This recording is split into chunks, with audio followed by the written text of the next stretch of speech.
All right, welcome to the podcast. On today's show, we're talking to Lindsey, the founder of Weezie. Thanks for joining. For people who don't know, what does your company do?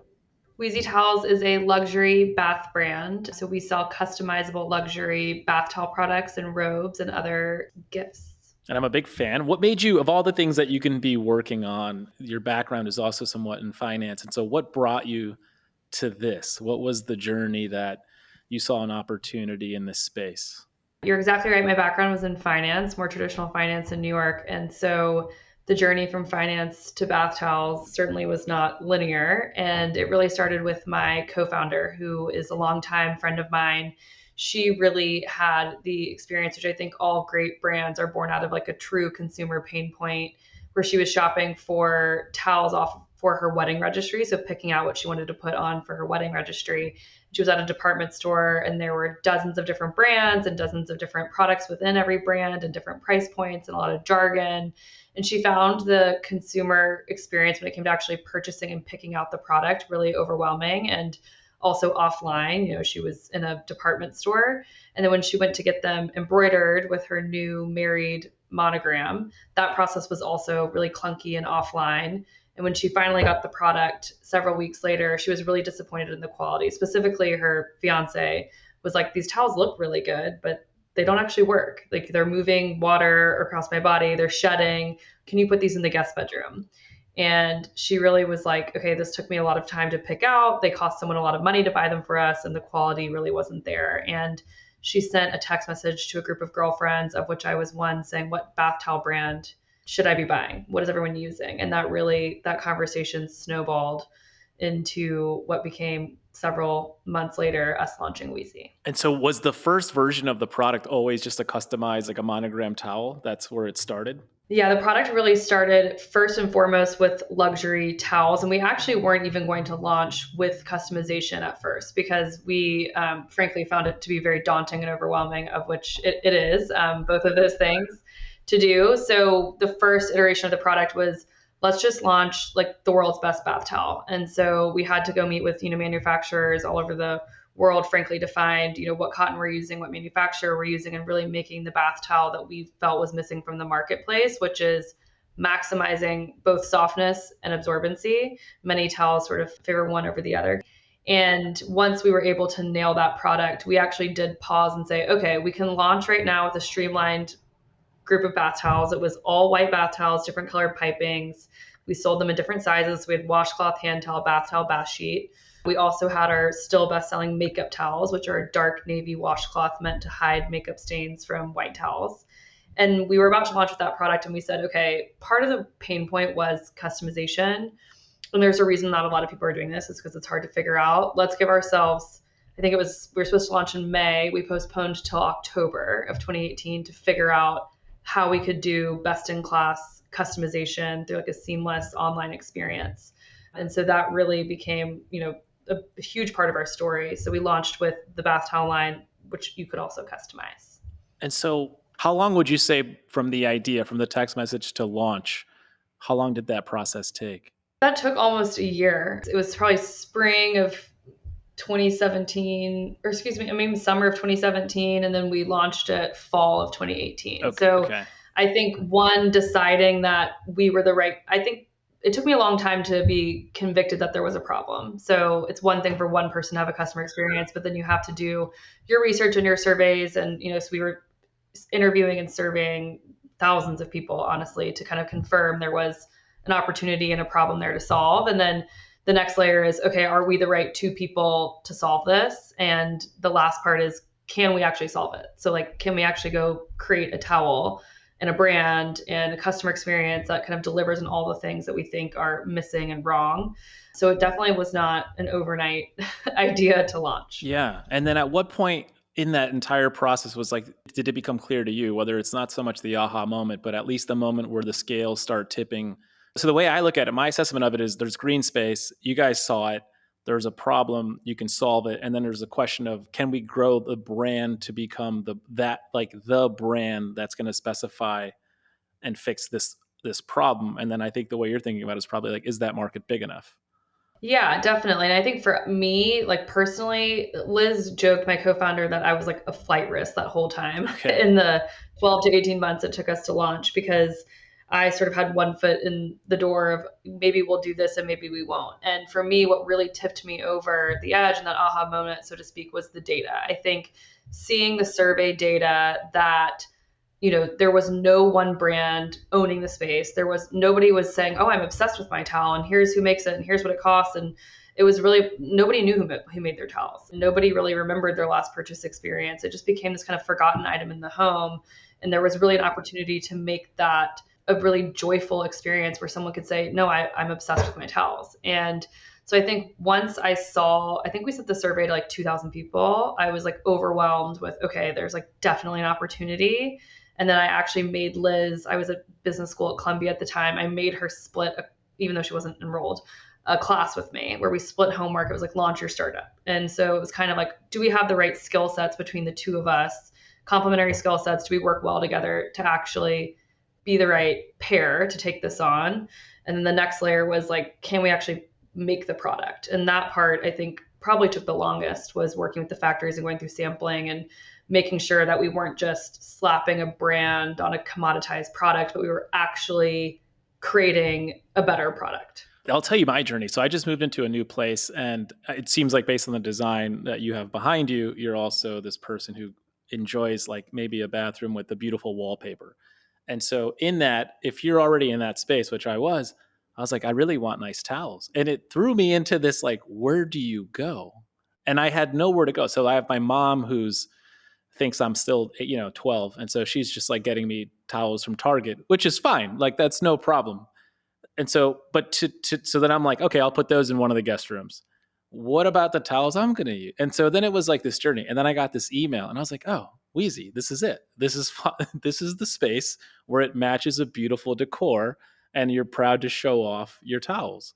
Because I'm sure you've been to people's homes where it's like they'll have the one hand towel that's customized, but nothing else. And you know what I mean? Right. Yeah. Yeah, and I think you just hit on a point that I think was really part of the genesis of the brand, was how important aesthetics and design were with the product. It wasn't just improving the quality of the product and, bringing a luxury product to market, but also making the towel, frankly, a piece of art in the bathroom. It's not just a commodity that you're using to dry your hands or use every day after the shower. It's really a fixture in your bathroom design. And so that was something that was really a big part of the brand kind of genesis, was making sure that we were really design forward. And what does Weezie mean? What's the name of the brand?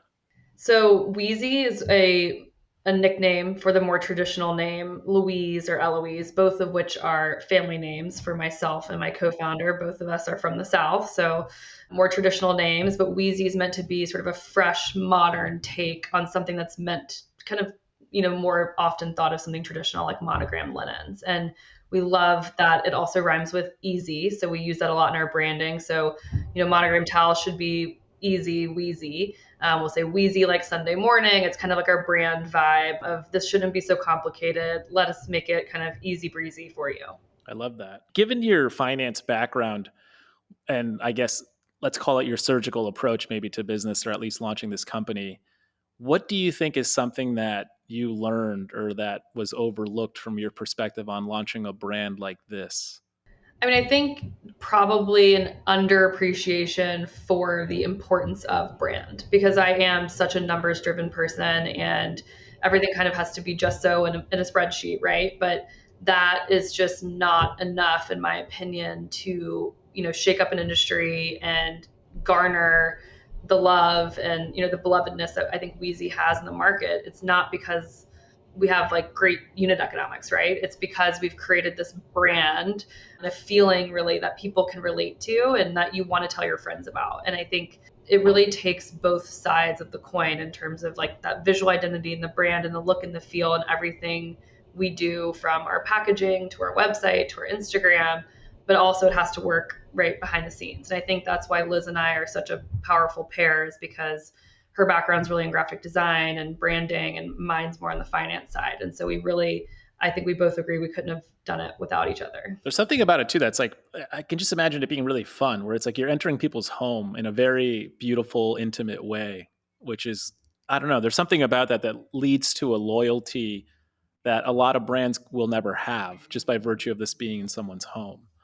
Yeah, I mean, the challenge we face that we always talk about is it's really hard for a bath towel brand to like go viral. So it's not like a celebrity can like wear our product out of the home or you see it somewhere and it's like, oh, now it's everywhere. It's been photographed. So that does create a little bit of a marketing challenge because people are not often photographing them getting out of the shower and using their towels, right? So it's definitely more intimate, like you said, I think does garner loyalty. Once people use Weezie, we have a really high retention rate. So once people are using the towels and they love the towels, they're coming back. They're gifting the product because customization is such a big part of our business that it makes a really easy gift because you can monogram it. It's very thoughtful, or put someone's name or wedding date or something on the product. So there's definitely that really high loyalty once people purchase, but getting the awareness and getting someone to purchase a towel without ever having felt it in most cases does present its challenges. And is there like a loyalty program or some sort of way where the customers, you just see the repeat, the loyalty, they keep coming back? Basically a community. At some point, you're building a community. Right. We did launch a loyalty program, which I was pretty bearish on because I felt like our customers weren't really asking us for it. I mean, they were already sort of coming back. We have a really great repeat rate, like I mentioned, but we launched a loyalty program probably a year and a half or 2 years ago. And every time we've studied whether or not that's actually driving incremental purchases, we found that it is. And so you get points, for like writing a review, or every time you shop, you get points, and we'll have like double points days and different kind of mechanisms to encourage people to come back. And you can then use those points towards purchases. And it's really been successful for us to continue to drive loyalty, certainly. That's really good to know. I'm in the middle of, we're opening up a sports bar here in Los Angeles with some pretty amazing people in sports.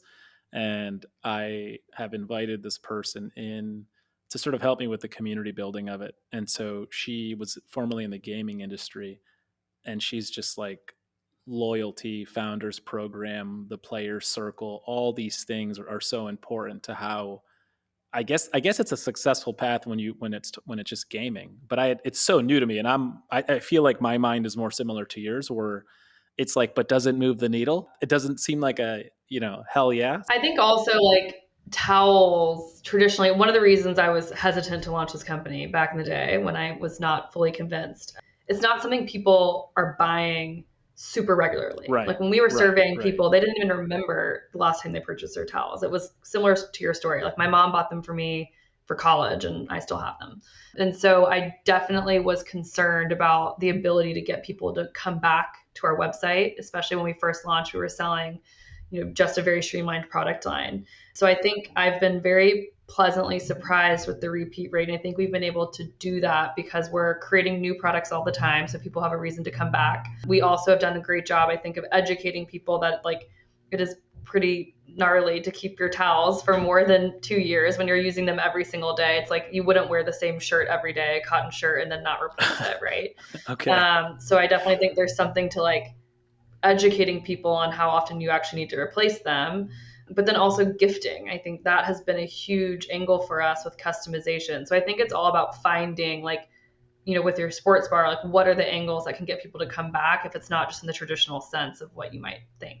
Well, first of all, I didn't know I should be getting towels every 2 years. So that's, at least for my perspective, good knowledge. That's great to know. I've always wondered that. I think once they start fading is when I get rid of them, but you never know when that's going to be either. Yeah, they really start. I think it's like there's the musty smell, which is like a telltale sign you've got to replace. But then also when the towel's no longer, soft to the touch and not actually absorbing. And it's one of those things like I feel like socks. When you like get a new pair, you're like, oh my gosh, I forgot how great new socks feel. And we were actually just talking about that at work. We do, our employees get towels replaced often, and they're like, there's nothing like getting a new fresh towel. So just reminding people what they're supposed to feel like. That's a good one. I play a lot of tennis, and I can say the feel is the first thing that I notice immediately, because there's really nothing like putting on a new pair of socks and the comfiness of it. I'm sure it's the same for like ski sports or snowboarding, when I guess it's a little more common then. That makes sense. You got to check out our tennis towels. We just launched an active line. Oh, you did? Yes. Oh, wow. Good for the face. Okay. This is good to know. What else is on deck for you guys in 2025? So we've, like I mentioned, a lot of our growth has been driven by product. So launching a lot of new products. So we've gone from just offering bath towels to over the past 6 years now launching, a beach line, kids lines, toiletry bags, shower curtains, bath mats, really kind of rounding out the products in the bathroom. So you'll see a lot more of that this year. And then also kind of continuing to lean into this idea of giftables. So, because gifting is such a great, anytime we launch something that is a substrate for embroidery, it makes a great gift. So we're launching things like throughout the home, like aprons and oven mitts and pot holders. So we will kind of see different lines that we have today expand product wise. And then we're also really expanding our distribution channel. So when we launched the business, we were 100% D2C only through our website, weezietowels.com. And since then, we've launched our own brick and mortar in Atlanta. So our flagship store is here where the business is based. That launched about 2 years ago. And then more recently this year, we started to build out our wholesale presence. So now you can buy Weezie. We're targeting a lot of specialty retailers, so we won't go necessarily big box, but a lot of the home goods stores in kind of, different cities. So that's been something that we launched, really in earnest this year. So it's only about 3 months old, but it's been off to the races. So really kind of doubling down the idea of being omni-channel. That's really smart. And then when it comes to any dream collaborations that you'd love to have in the future? Well, we were talking about this earlier. Gwyneth Paltrow is number one. She's a big brand fan and has been a huge supporter of ours. So would love to formalize something with her for sure. I love that. Well, listen, tell everyone where they can find you and support. I'm excited to get my towels in the mail, which should be here anytime soon. So thank you for that.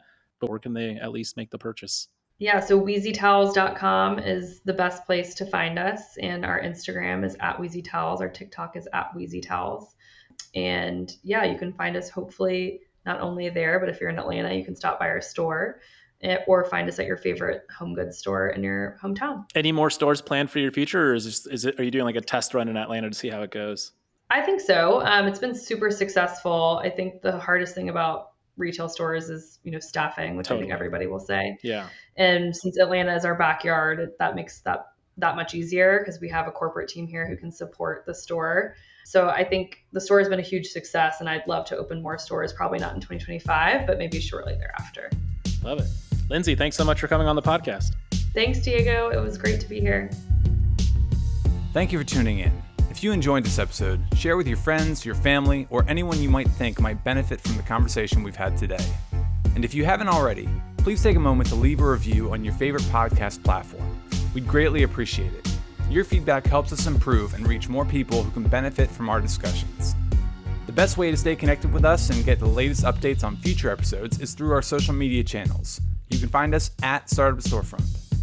We'll be back next Tuesday with another great episode. See you then.